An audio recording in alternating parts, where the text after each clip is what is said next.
सास का मायका प्रेम।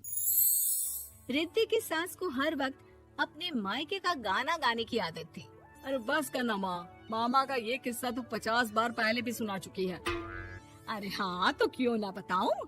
तेरे चाचा तो उस वक्त हाथ झाड़ कर खड़े हो गए थे।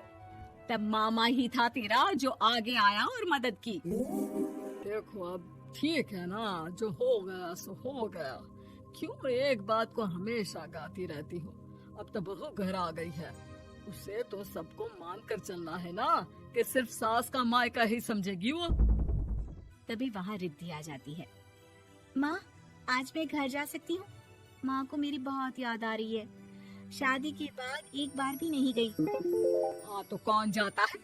अरे मेरी शादी के बाद जब मैं बिदाई होकर आई, इतना बड़ा ससुराल मेरा, खाने वाले 10 लोग और बनाने वाली मैं सिर्फ एक। ऐसा लग रहा था जैसे सिर्फ खाना बनाने के लिए ही ब्याह किया है। वो तो मेरा भाई था, गांव से एक काम करने वाली चाची को भेज दिया जो मेरा हाथ पटाती थी, और उसको पैसा, खाना, कपड़ा, रहने के लिए कमरा, वो सब किसने दिया था? तुम्हारे भाई ने। ये मामला रोज का था। ससुर भी जब गुस्सा होते तो वो सारी बात कह देते जो उनके मन में इतने समय से चल रही थी। मेरा भाई, भाभी, भतीजा, भतीजी सब छुड़वा दिया। मैंने जीवन भर सिर्फ तुम्हारे परिवार वालों से निभाया, लेकिन अब भी चैन नहीं है तुमको। बहू के सामने सास को लगा कि उसकी बेइज्जती हो रही है। अब सुन बहू, अपने कमरे में जा। कहीं नहीं जाना मायके वायके। घर का काम कौन करेगा? पड़ोसन। बहू समझ जाती है मामला गर्म चल रहा है। कमरे में जाने में ही भलाई है। कमरे में क्या है? तुम्हारी माँ हर वक्त चिक चिक चिक चिक करती रहती है।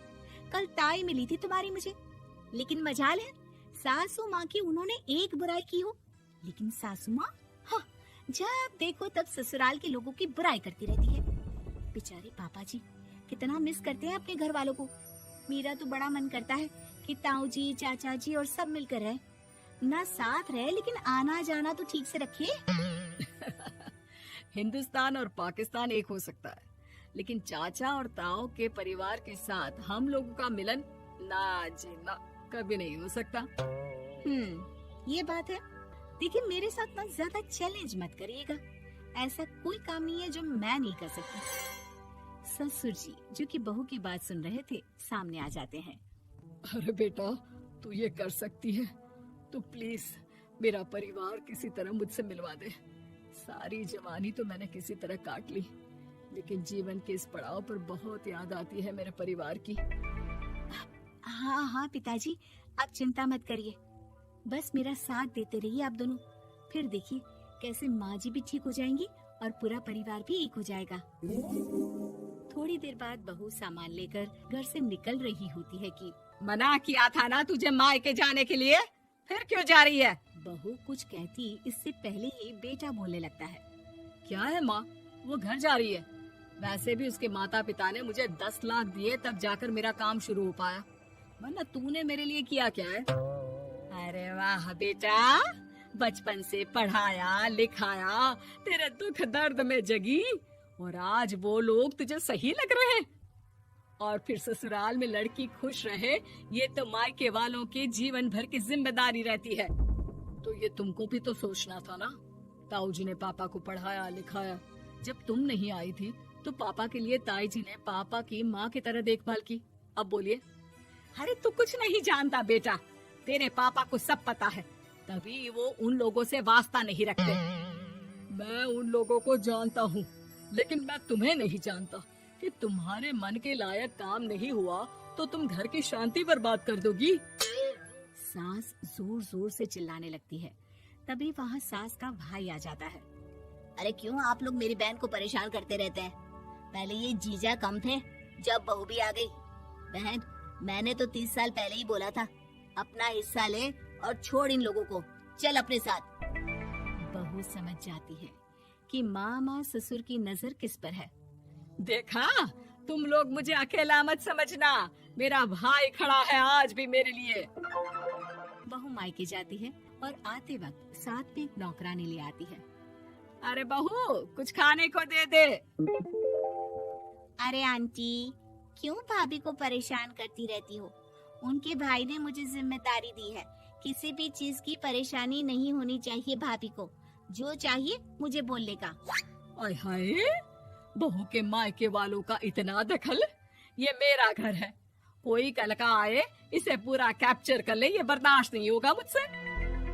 क्या हो गया सासू माँ? क्यों सुबह सुबह चिल्ला रही हैं?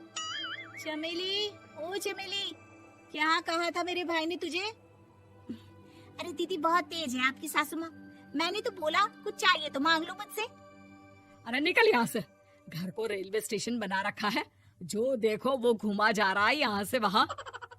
ये कहीं नहीं जाएगी। ये जाएगी तो घर का काम कौन करेगा? मैं।